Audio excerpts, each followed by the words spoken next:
Today we're looking at the Past Functional Skills Open Awards practice paper for Level 2 Maths. And we're going to start with the non-calculator section. Write the following numbers in order of size. Well, you might be able to do it just by looking at them, but a good way to do it is to write them one above the other, especially when they've got a different number of decimal places. So write them all out. So we've got 3.2 at the top, 3.27, 3.72, 3.702, and 3.02. Now, to make it easier to compare these, where we've got a different number of decimal places, we're going to fill in any blanks at the ends with zeros. We're not changing the value of the numbers, but now it makes it easy to compare, especially because these are all threes. We can effectively sort of cover up the threes. And now we're just saying, well, which of these numbers are bigger and smaller? So what's the smallest one? Well, we've got 200, 270, 720, 702, 20. That's going to be the smallest one. So we'll do that number one. Next smallest is 200. Then we've got 270. Then 720 and 702. So 702 comes next. And then 720. So we're using these because we know everything's the same at the front. We can just compare those numbers. Now we need to put them in order. So that smallest one was 3.02.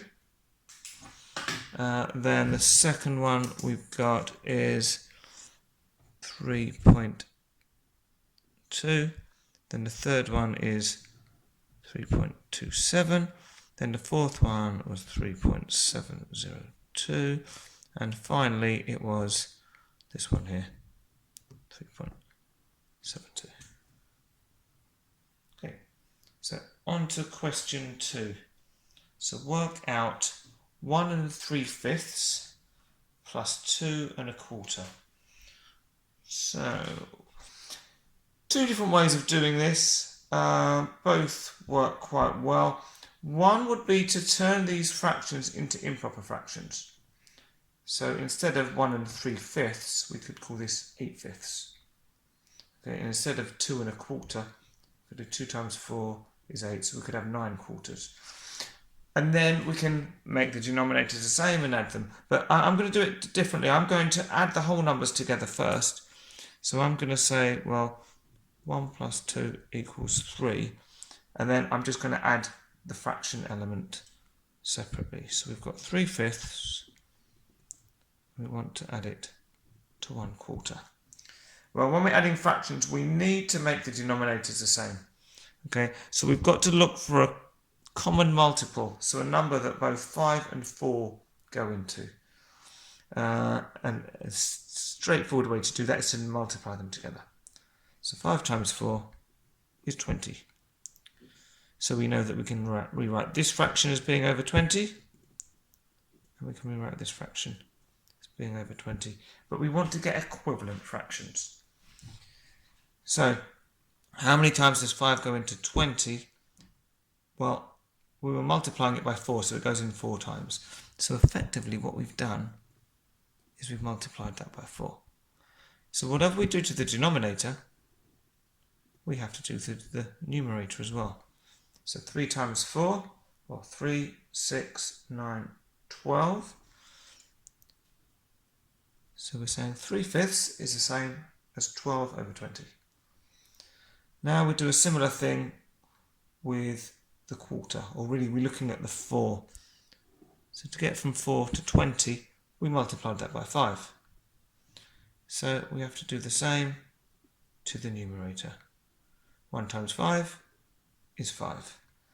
So again, it's an equivalent fraction. 1/4 is the same as 5 over 20. But what makes it nice is now the denominators are the same. So if we're adding these, something over 20 plus something over 20, well, the answer is going to be over 20, and we just add the numerators. So 12 plus 5 is 17. Now, we've got to remember we had the whole number part first. So we've got 3 and 17 over 20.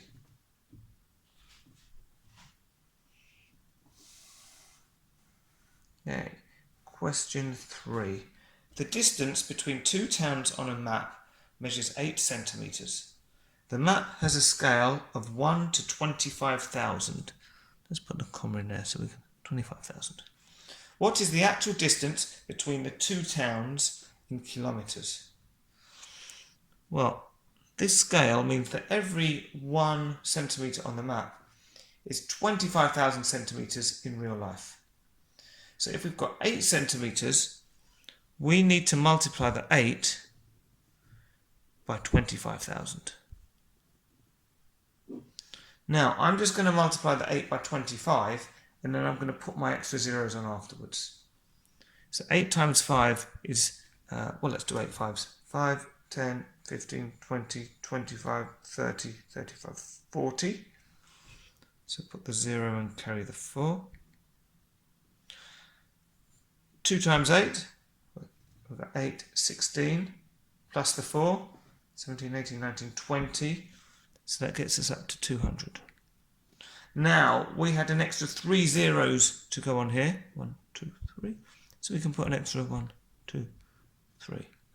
So our answer is 200,000 centimetres in real life. They want the actual distance in kilometres. Well, we want to get from centimetres to kilometres. Now, rather than going straight to kilometres, what I'm going to do is I'm going to convert it into metres first. Well, I know we've got 100 centimetres in 1 metre. So if we want to turn it into metres, we're going to divide it by 100. And if we're dividing by 100, we're taking 2 zeros off. So in other words, we get 2, and now we've got 3 zeros. So we've got 2,000 metres. We still haven't got it into kilometres yet, but I know that we've got 1,000 metres in 1 kilometre. So that means we need to divide this by 1,000 to get it from metres into kilometres. So, So if we're dividing by 1,000, we're going to knock off 3 zeros. So this is going to be the same as just 2 kilometres.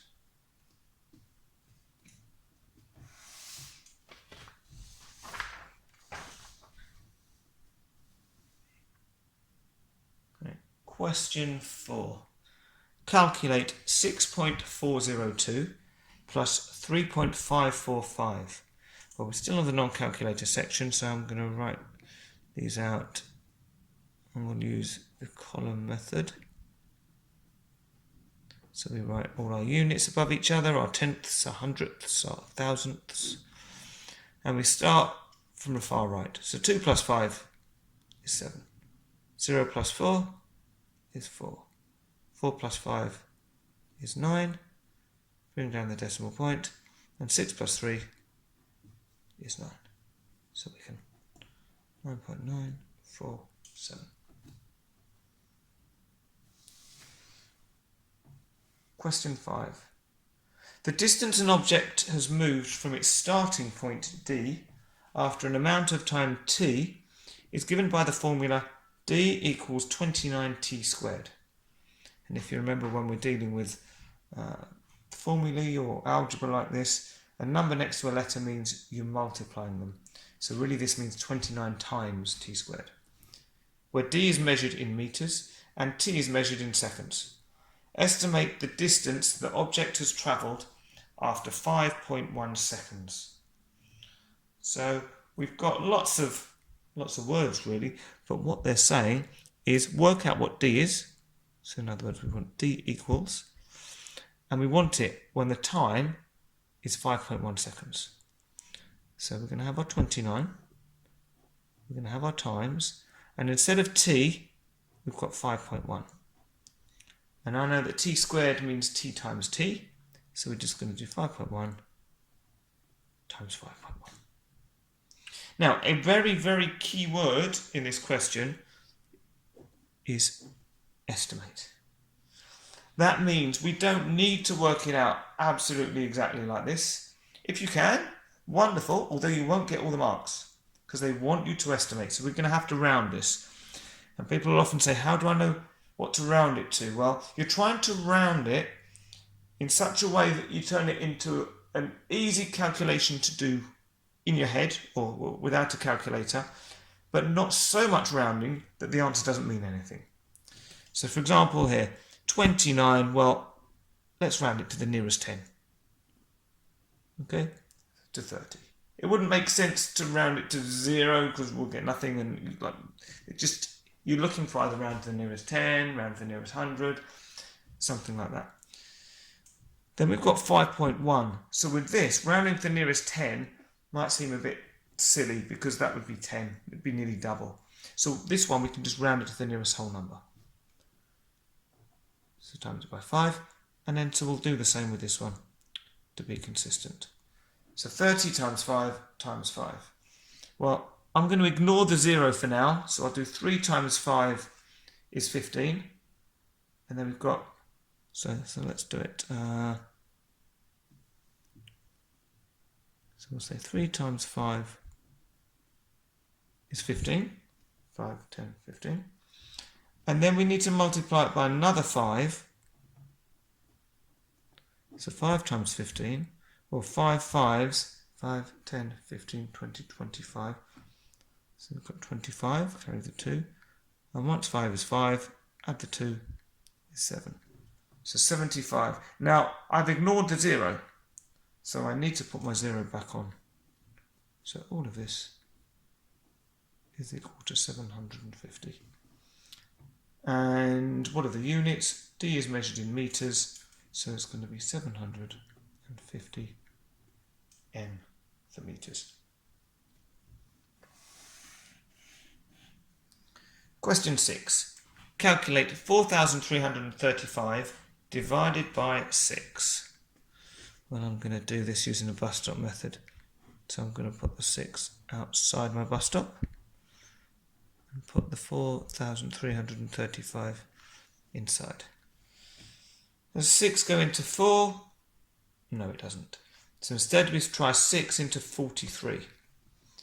Well, we've got 6, 12, 18, 24, 30, 36, 42. So that's 7 times for 42 and 1 more to carry over. Now we're saying how many times does 6 go into 13? Well, 6, 12, so that's twice, and again 13, we've got 1 to carry over. Now how many times does 6 go into 15? We've got 6, 12, 18 would be too many, so again it's only 2. 2 6s are 12, but we've got 3 left over. So what we can do is we can put a 0.0. We've not changed the value, but it gives us somewhere to put our 3 that we're carrying over. We need to make sure we put the decimal point up here as well. So now we say how many times does 6 go into 30? Well, 6, 12, 18, 24, 30. That's 5 times exactly. So we've got our answer. 722.5. Very handy to do this sort of thing. If you've got any remainder, excuse me, to put a decimal point in and to get an extra 0, so you've got somewhere to carry your remainder over to.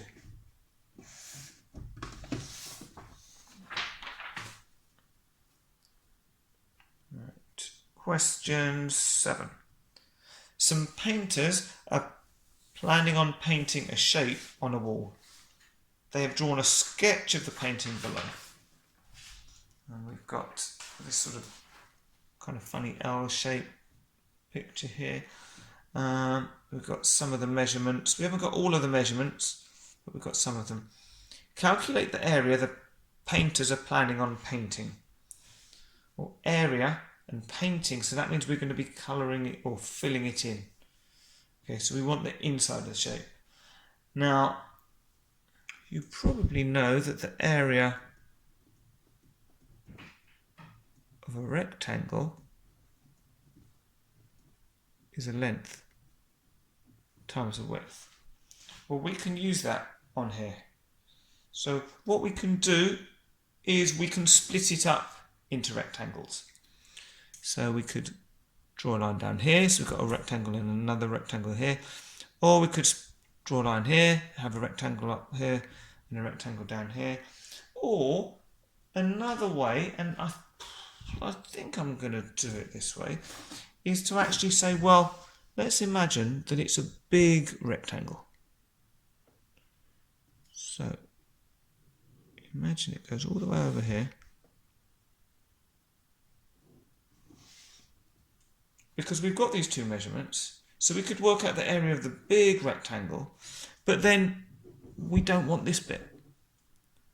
So we can work out the area of this smaller rectangle and take it away.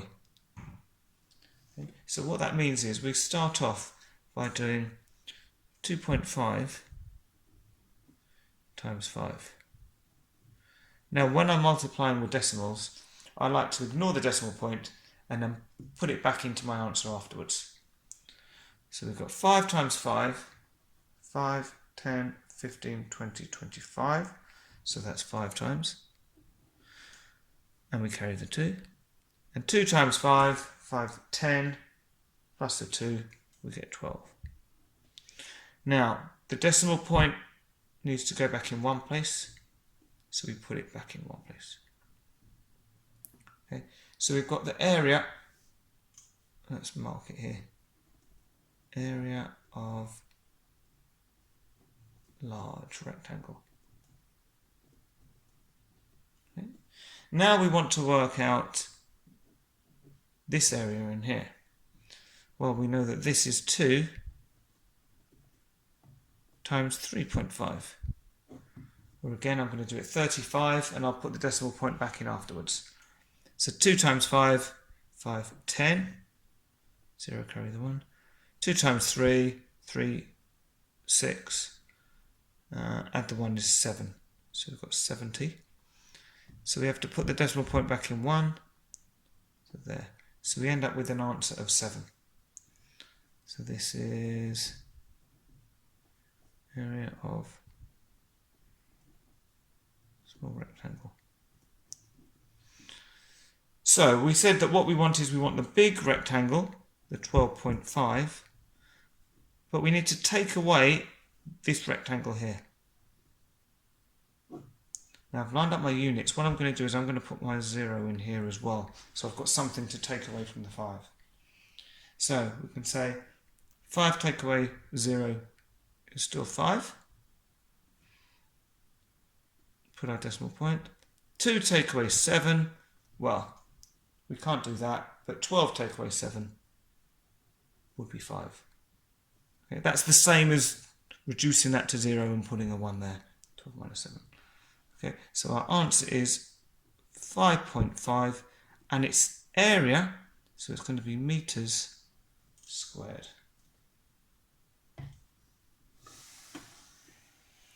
And then we've got question 8.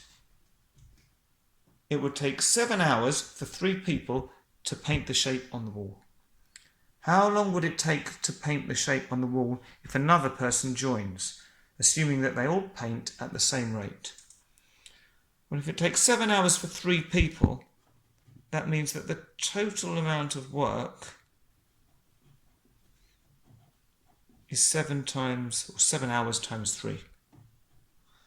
Or 3 sevens, which is 7, 14, 21. So the total work is 21 hours. Now, if we've got 4 people doing it, well, we want 21 divided by 4. So let's do this using the bus stop again.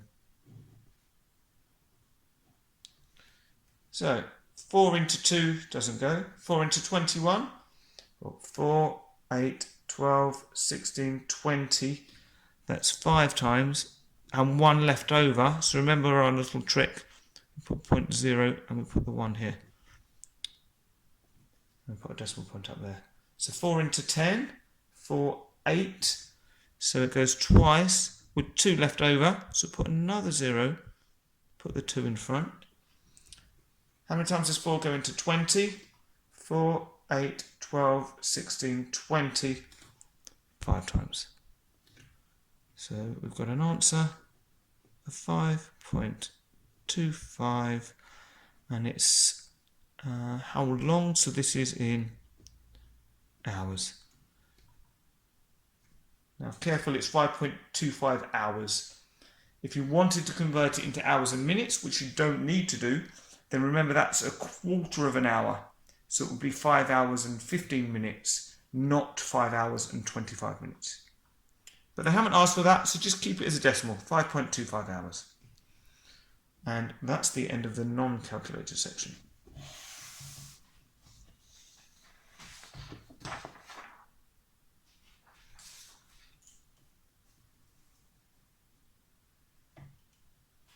Okay, so we're still working on this Open Awards practice paper, but now we're on the calculator section. Right.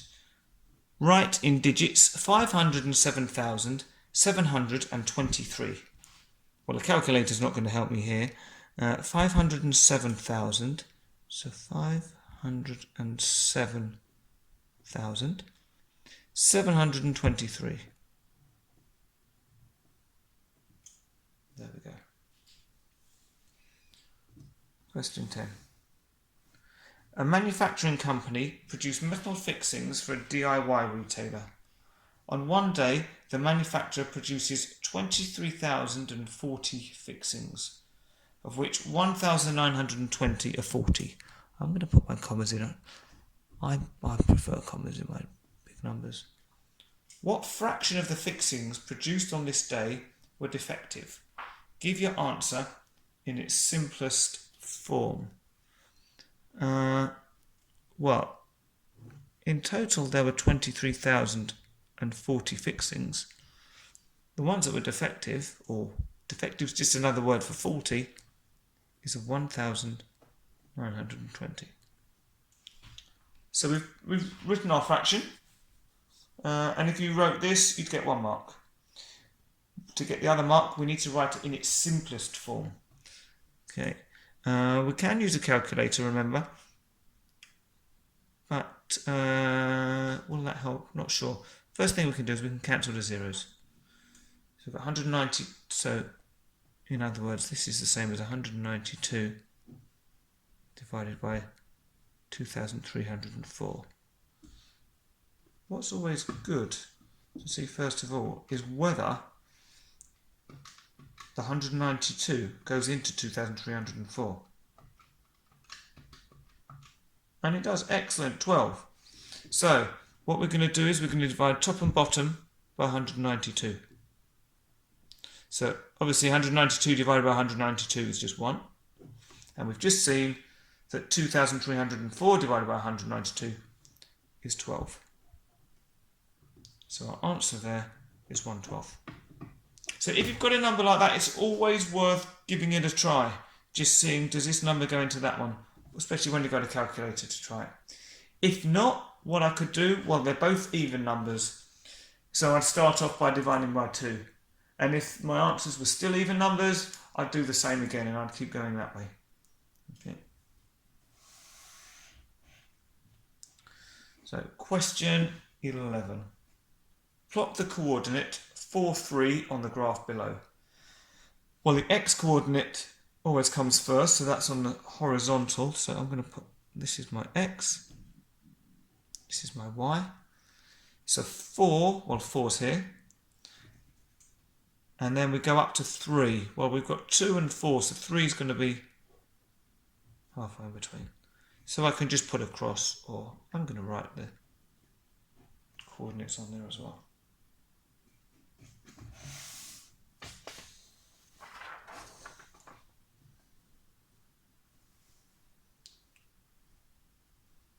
Okay, question 12. We've got 5 marks for this. Okay. Darren has been given £6,000 from his parents to put towards a car in the future. He is looking for the best savings account to put his money in for 2 years. He sees these 2 savings accounts. We've got a Y2 savings account, say for 2 years, and receive 4.25% interest. Now, they haven't said when, so we've got to assume that this interest is for the whole period. because I haven't said it's per year, so assume it's for just one lot of 4.25% interest. Or we've got a standard savings account with 2.5% interest added at the end of every year. Okay. He says that he would have over £50 more after 2 years if he used the standard savings account instead of the Y2 savings account. Is he correct? Show your working.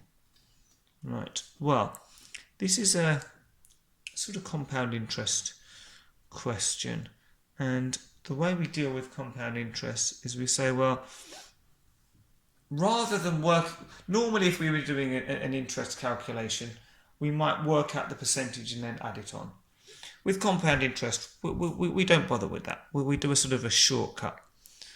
So what we say is, well, let's turn this into a decimal first of all.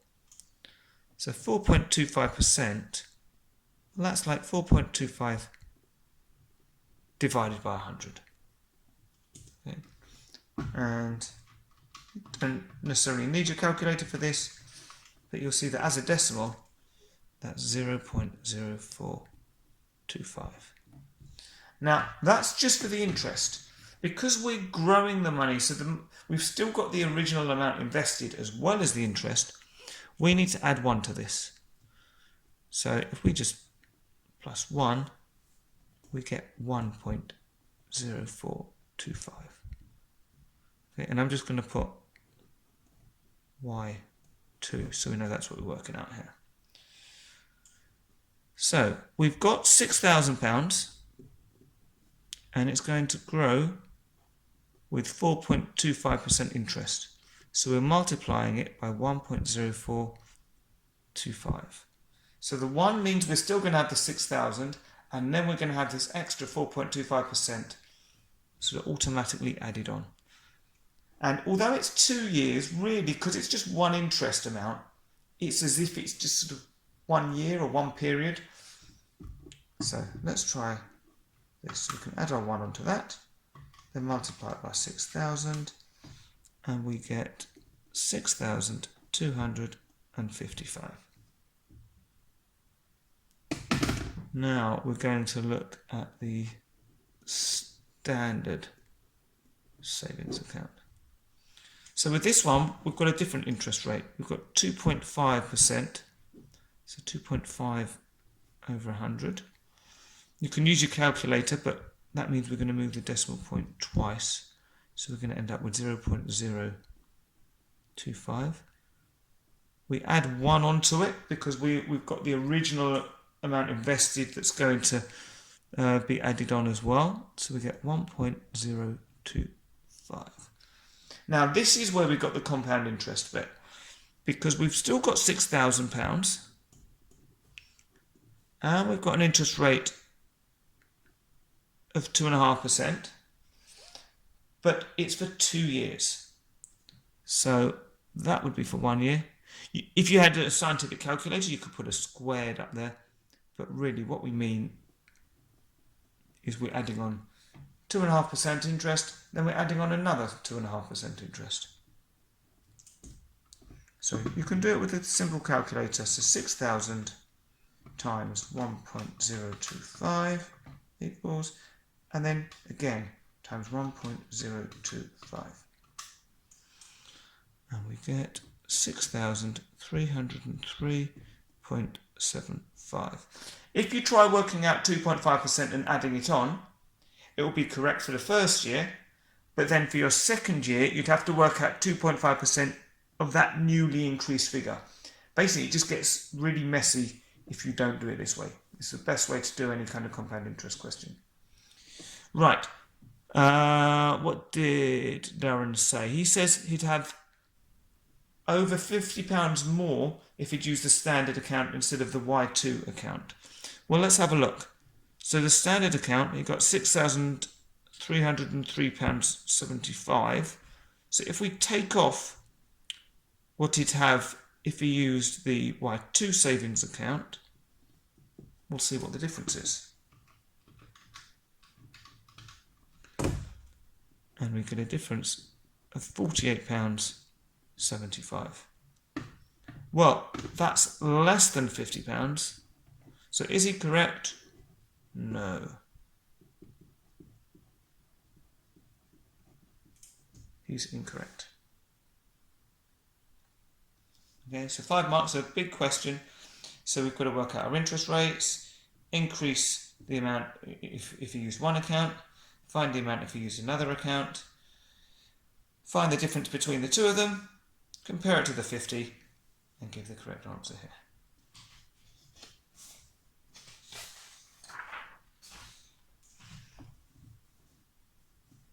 Okay, question 13.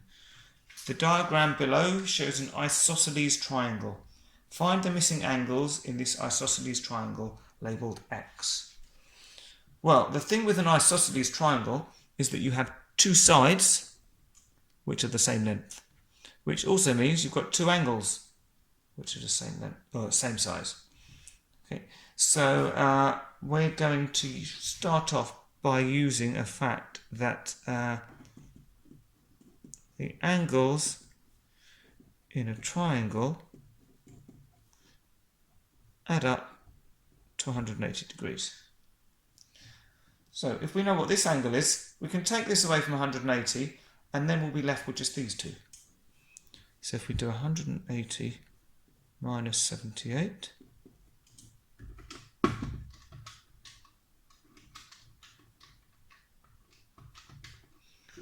we get 102 degrees. Now that's the total for the two angles together. So if we want one of them, we just need to divide it by 2. And we get 51 degrees, which we can put down here.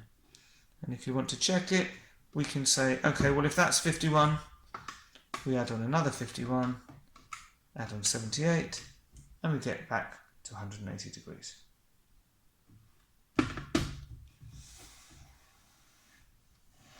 Okay, question 14. Jessie measures the heights of her 7 friends and works out that their mean height is 1.73 metres. She measures her own height and works out that the mean height of all of them is 1.74 metres. What is Jessie's height? Right, well, what we want to know is, before we just find out what her height is, we want to know the total height of her friends, not including her. So if we think what they told us, they've said that the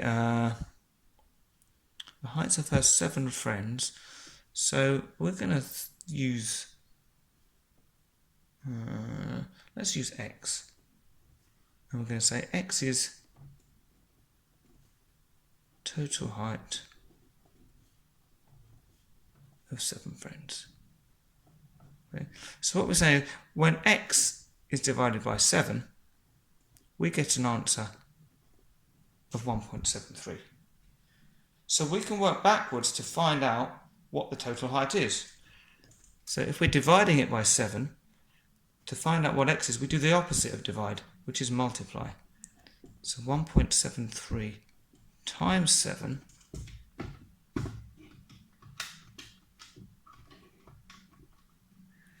gives us 12.11. Okay. So that's the total height of her 7 friends. Now we can use this in the next calculation. So she measures her own height and works out the mean height of all of them. So that's now the 8 of them. So in other words, it's the total height of the 7 friends plus the height of Jessie.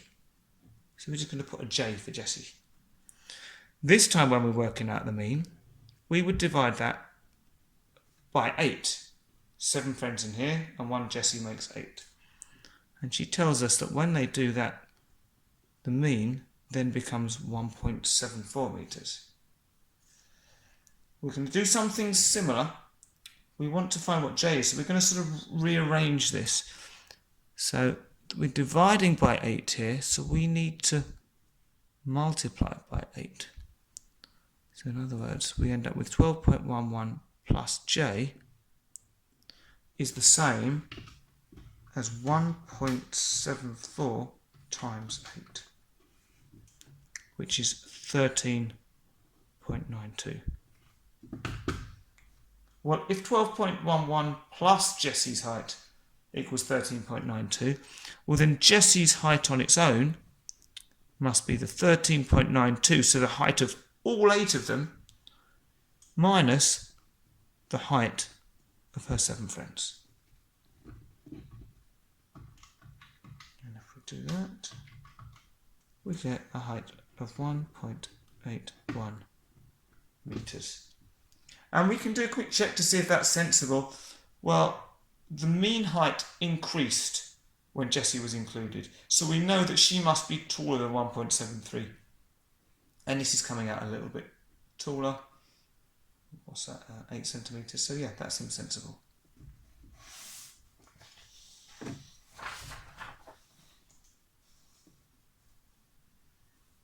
Okay, question 15. Demi pre-booked a hire car to use on holiday in Spain. She paid £70 in total, which gave her car hire for 7 days. When she went on holiday, she realised that it may have been cheaper to hire the car in Spain instead of pre-booking it.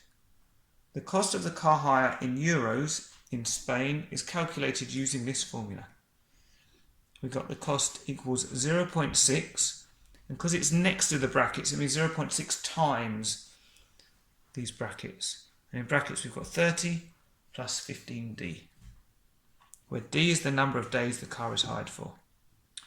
Demi uses this conversion graph to convert between pounds and euros. Let's have a look at the graph here. Okay, so you'd look up your euros and then find the number of pounds, or the other way around. And our question is, work how much? I think they've missed out a word. Work out how much Demi would have saved by paying for the car hire in Spain instead of pre-booking it. Give your answer in pounds. Right, so we're going to use this formula and this conversion graph to work out how much she would have paid if she booked the car in Spain. Then we're going to compare it to the £70 that she paid for booking online or pre-booking. Right, so we'll use this formula. So we've got 0.6, and as I said, it's next to the brackets, so it means times everything in the brackets. And all I'm going to do is I'm going to substitute, I'm doing one thing at a time, so I'm going to substitute the values in. So the 30 stays the same, 15 stays the same, but instead of d, we want the number of days, and that's 7. Okay, so now I'm going to use my BIDMAS rules, and that tells me that everything in the brackets needs to be done first. So we need all of this before we do this multiplication. So we keep the 0.6 times. Well, in the brackets I've got a plus and I've got a multiplication. Multiplication comes before plus, or before the add. So we'll do 15 times 7 first. 105. So the 30 still stays the same. This is now 105. I like to do this just one step at a time, so I'm going to still leave the 0.6 times, but now 30 plus 105 we get is 135. So now I can do this multiplication, and we get 81, and this is all in euros. Okay, 81 euros. So what we want to do is we want to convert 81 euros into pounds. Now, unfortunately, our conversion graph only goes up to 70. So we've got to be a little bit imaginative with this one. So what shall we do here? Now, there's different ways of doing it. You could work out what 10 euros would be, or but what I'm going to say is I'm going to say, well, what about if we look at half of 81? Because it feels like that would be somewhere on here. So 81 divided by 2 is 40.5. So what I'm going to do is I'm going to look up 40.5 euros. So 40's here, 41 would be there. So 40.5 is going to be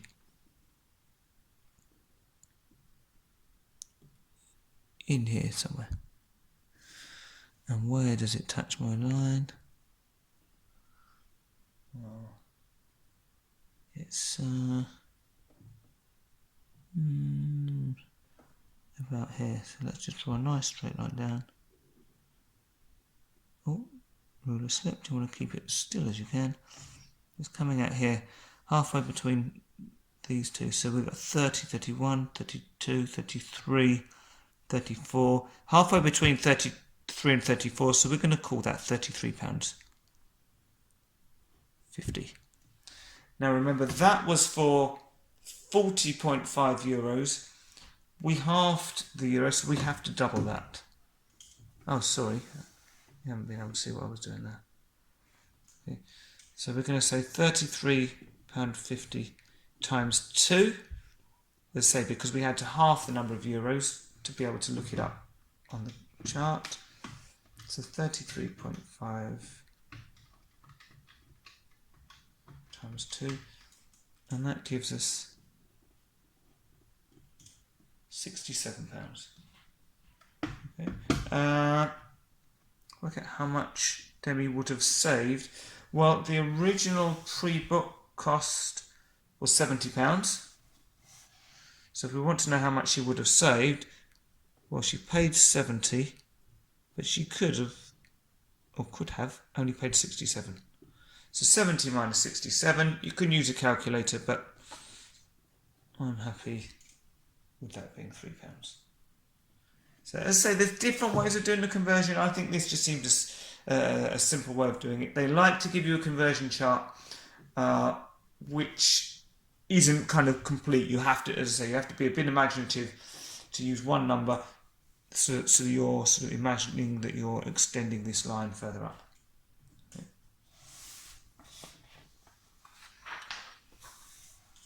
Okay. Question 16. Whilst Demi is on holiday in Spain, she buys a coat that was reduced by 20% in the sale. If the sale price was 180 euros, how much was its original price? Right. This is the kind of question that can very easily catch people out. Because what some people will do is say, oh, it's reduced by 20%, so I'll work out what 20% is and add it back on. That's not going to work because this has already been reduced by 20%. So what that means is 180 euros actually relates to 80% of the original price, because 20% has been taken off. So if we want to get back up to 100%, well, we say, well, let's work out what 1% is first. So 180 divided by 80. And then we want to go up to 100%, so then we multiply it by 100. And if we do that, 180 divided by 80 times 100, we get 225 euros.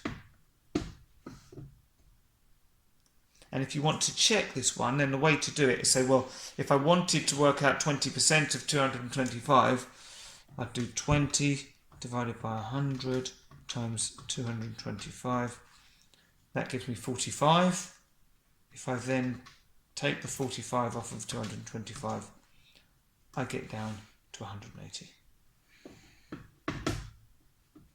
So let's just write it on the answer line. I haven't been doing this for all the questions, but we'll put that on there.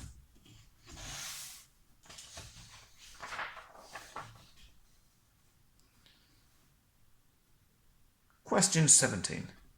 The table gives information about the number of girls and boys in years 9 and 10. So we haven't got all of the information, but they ask us to complete the two-way table and use this to find the probability that a student selected at random is a boy.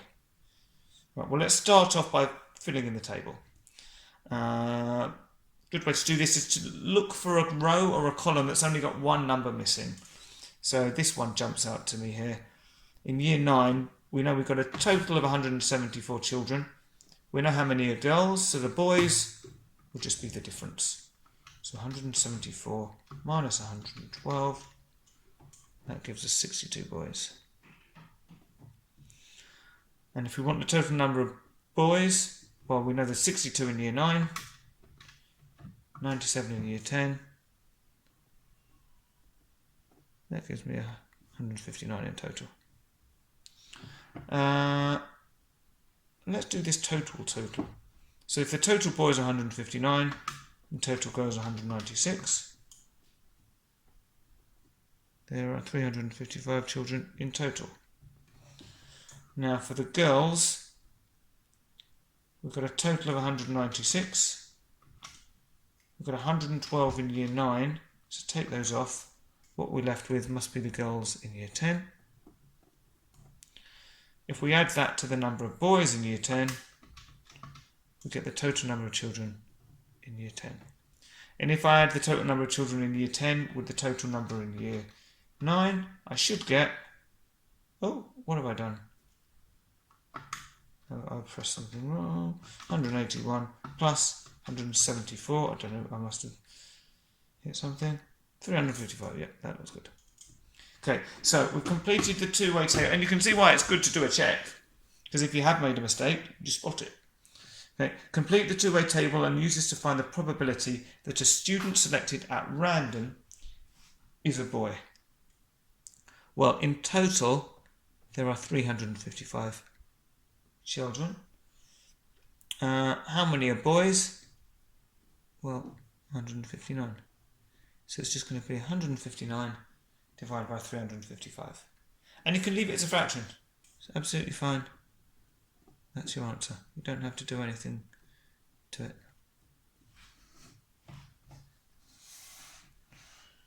Question 18. Susan makes fudge using 2 parts of chocolate to 3 parts of frosting. Susan makes a batch of fudge using 510 grams of frosting. She eats 10% of the fudge she has made and then splits the remaining fudge into individual bars, each weighing 100 grams. How many individual bars of fudge can she make? Right, so let's find out how much fudge she's got to start with. I always like to draw a table for these ratio questions. So she's making fudge. She's got chocolate. Let's draw a little table.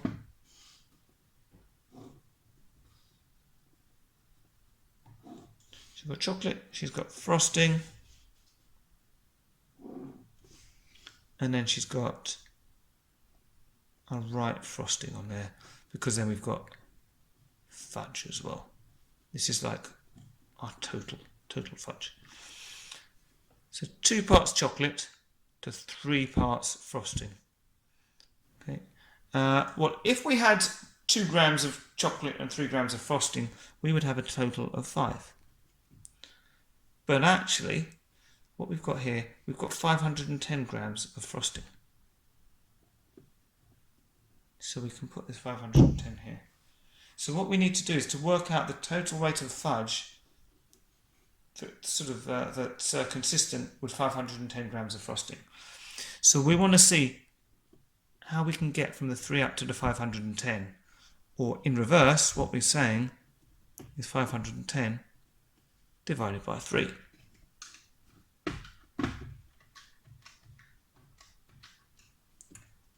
170. So we're saying that 510 grams is 170 times 3 grams.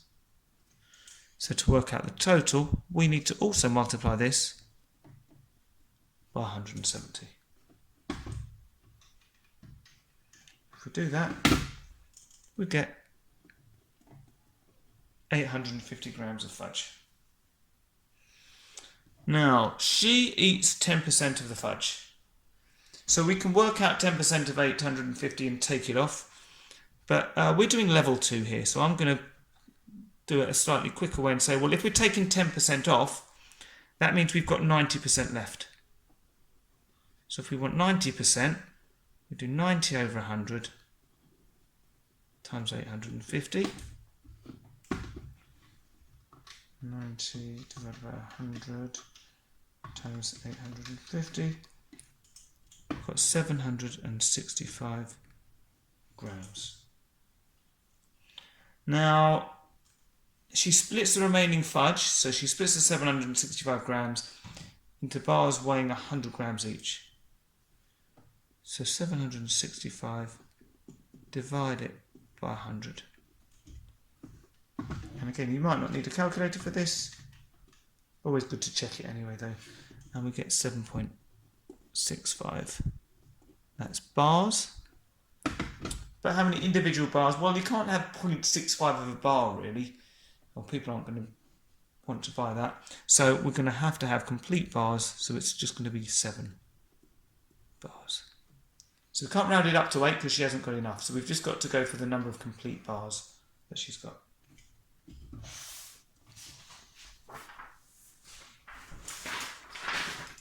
Okay. Question 19. Donald is a zookeeper. In 2018, he measured the weights of the 6 leopards that are kept in the zoo and recorded his results in the table below. So here we go, the different weights in kilograms. In 2021, so 3 years later, the median weight of the leopards was 68 pounds. And we're told that 1 kilogram equals 2.2 pounds. Calculate the percentage change in the median weight of the leopards from 2018 to 2021. Right, we've got 5 marks. So we need to work out percentage change of the median weight.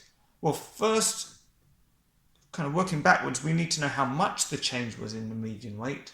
But even before that, we need to know what the median weight was to start with. Okay, so we want the median of these numbers. And the median is the middle number. Now we can't just take the middle number, we have to put them in order from smallest to largest. So let's have a look. What's the smallest number we've got here?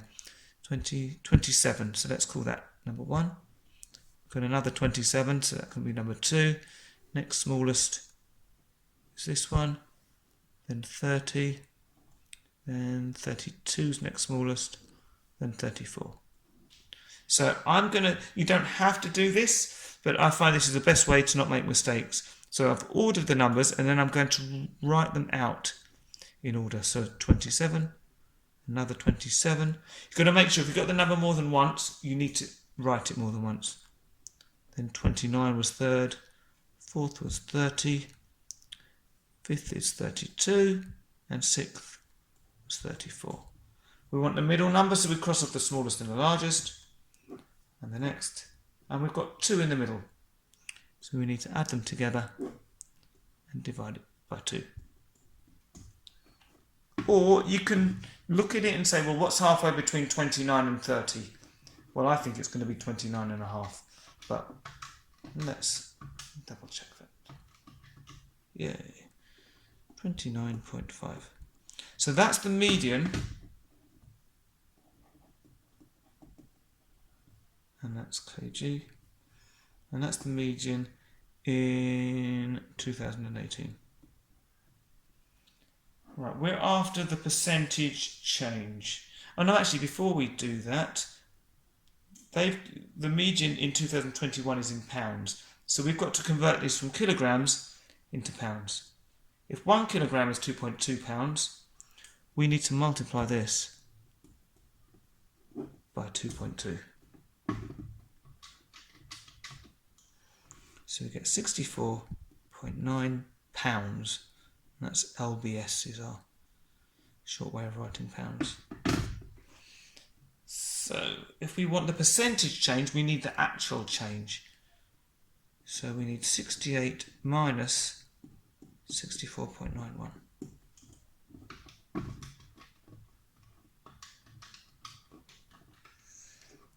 And we get 3.09 pounds LBS. Try and do a little curly L so we don't think it's a 1. I've made that mistake before.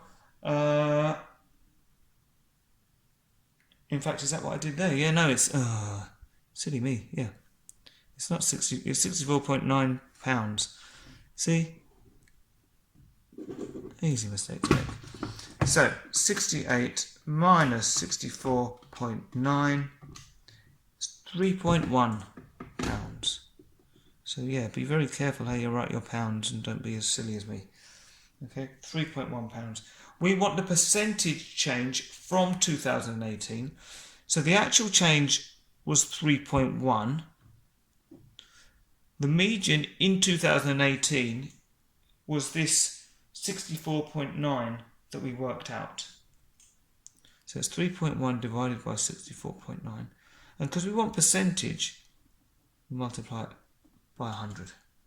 So we have the 3.1 divided by 64.9, multiplied by 100, and we get, well, let's round it to 2 decimal places. That's usually sensible.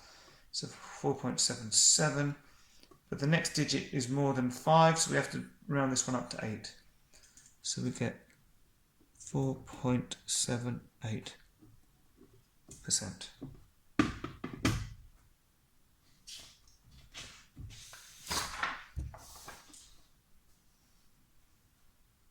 Question 20. A paperweight is shaped as a cylinder. The paperweight has a radius of 2 centimetres and a height of 5 centimetres. So the radius, that's from the centre of the circle to the outside. So that's 2 centimetres. And a height, the cylinder, of 5 centimetres. The paperweight has a mass of 350 grams. Calculate its density in grams per centimetres cubed. Use pi equals 3.14. Right, so you need to remember how to work out the volume of the cylinder. And the volume of the cylinder is the area of a circle, so pi r squared, where r is the radius. And then for the volume, we multiply it by the height. So now we've got our formula, we can put our values in. So they've told us to use 3.14 for pi. We're multiplying it by the radius squared. Well, the radius is 2. So if we square it, it means we multiply it by itself. And then the height, which is 5. So 3.14. Because they're all multiplies, it doesn't matter what order I do it. It doesn't matter if I do the squared first or not. So multiply that by 2, then by 2 again, then by 5, and we get 62.8, and that's going to be centimetres cubed. Now, we know that the mass is 350 grams. We want the density, so that's the grams per squared centimetre cubed. So in other words, what we need to do is take the 350 and divide it by the 62.8. So 350 divided by 62.8, and we get, well, again, I'm going to do this to 2 decimal places, so 5.57. 3 is less than 5, so we just keep it as 5.57. And we're told that the density is grams per centimetre cubed.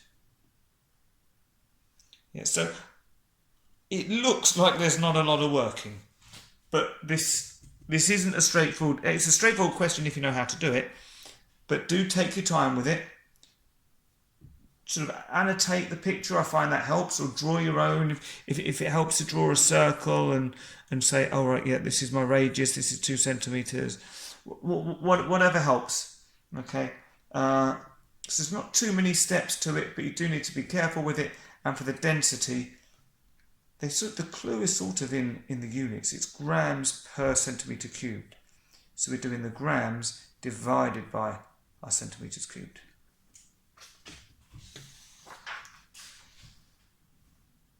Question 21. We've got Nabila travelled to London by train. Her journey was made up of 2 parts, including a short wait in between. One train into York and then another train into London. The first train departed at 7:05 and the journey lasted for 12 minutes. The second train departed at 7:27 and the journey lasted for 122 minutes. The total distance travelled was 197 miles. What was Nabila's average speed for the entire journey? Okay, well, to work out the average speed,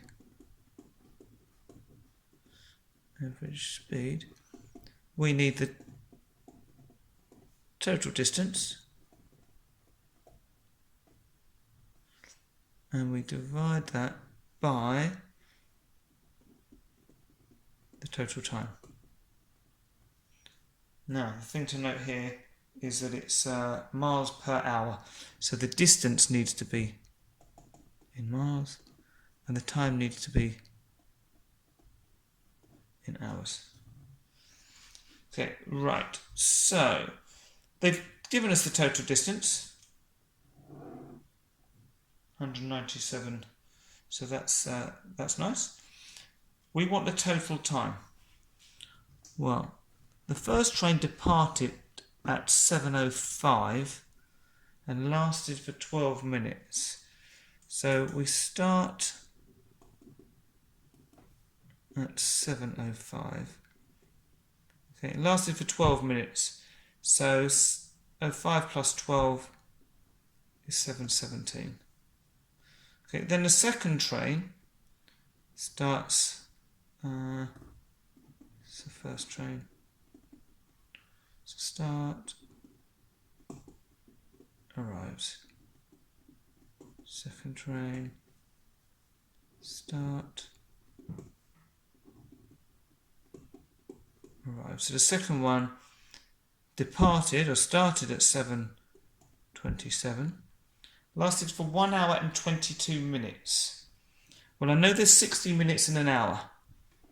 60 plus 60 is 120 minutes. So this is going to be 2 hours and 2 minutes. So 2 hours would be 9, the next 2 minutes would be 29. Now they want average speed for the entire journey. So we don't actually care about how long each individual train took and how much the gap was. We're interested in 7:05 to 9:29. So how far is that? Well, from 7 to 9, that's 2 hours. And 5 minutes to 29, well, if we work it backwards and say 29 take away 5, that's 24 minutes. Right, so we need the time in hours though. So what I'm going to do is first, it will seem odd, but going from hours and minutes, I'm actually going to turn it all into minutes, first of all. So 2 hours, 2 times 60 is 120. Add on our 24 minutes, we get 144 mins or minutes. If we want to turn that into hours, we need to divide it by 60. Because there's 60 minutes in an hour. Because what we're trying to do is go from hours and minutes into a decimal. So we actually get that it's 2.4 hours. So now we can do our speed calculation. So we can say, well, our average speed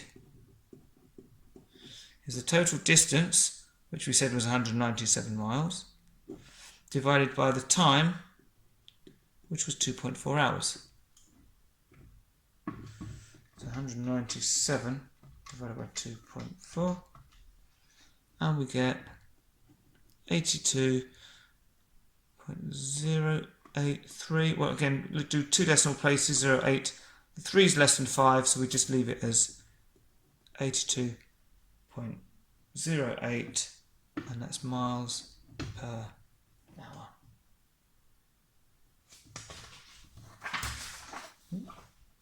Then we're on to the last question.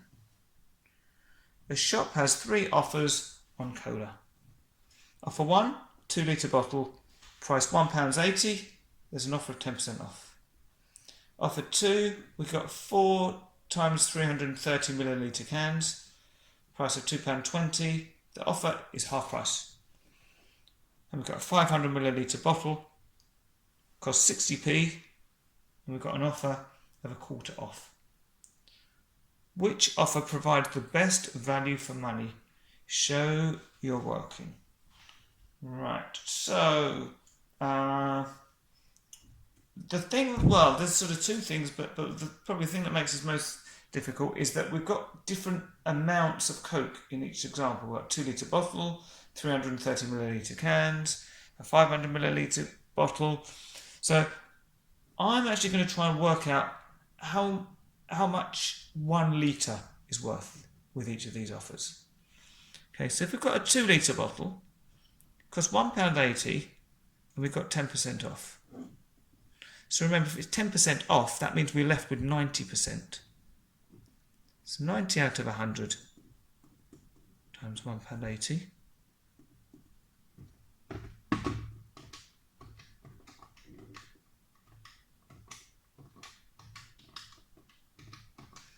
And we get £1.62. And that's for 2 litres. So 1 litre, well, we're going to do £1.62 divided by 2. 1.62 divided by 2, which gives us 0.81 or 81p for offer 1. Now for offer 2, right, so with this one, we've got 4 times 330 milliliter cans. Well, 4 times 330, let's work out what that is first.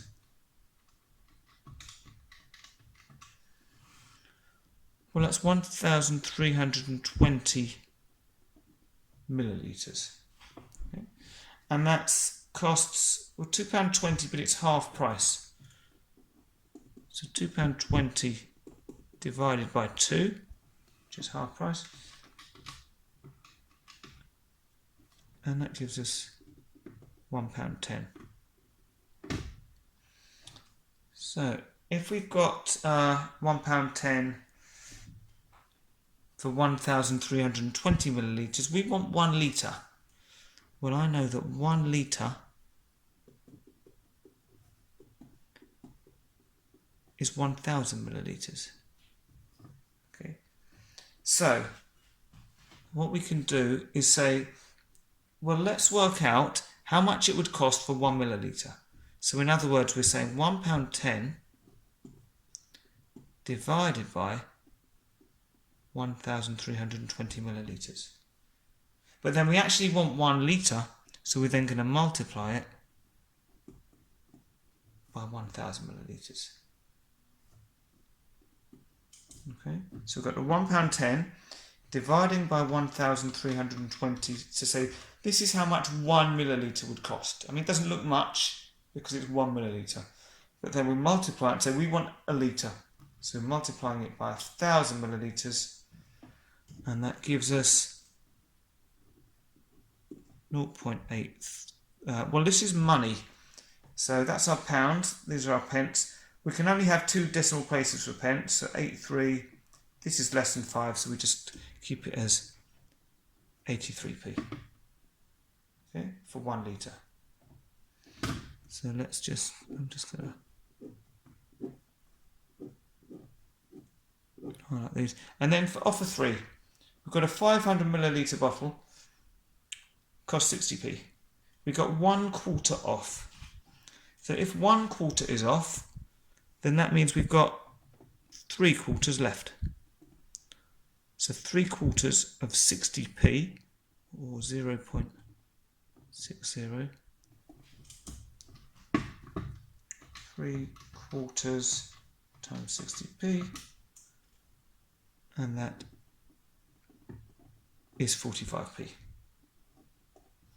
But that is for 500 millilitres. If you remember, we said that 1 litre is 1,000 millilitres. So that means that we need 2 of this. So this is half a litre, 500 millilitres. Because 500 and 500 would make 1,000. So we need to multiply this by 2. And if we do that, 45p times 2, we get 0.9 or 90p. So all three of these are the cost of 1 litre of cola. Which offer provides the best value for money? So in other words, which of these is the smallest, which is the cheapest? And it is offer 1, H1p per litre. And that's the end of the paper. So I hope you found it helpful. Please like, subscribe to the channel so that you get updates as I add more papers. If you've got any questions, let me know as well. And hope to see you all again soon. Thank you very much.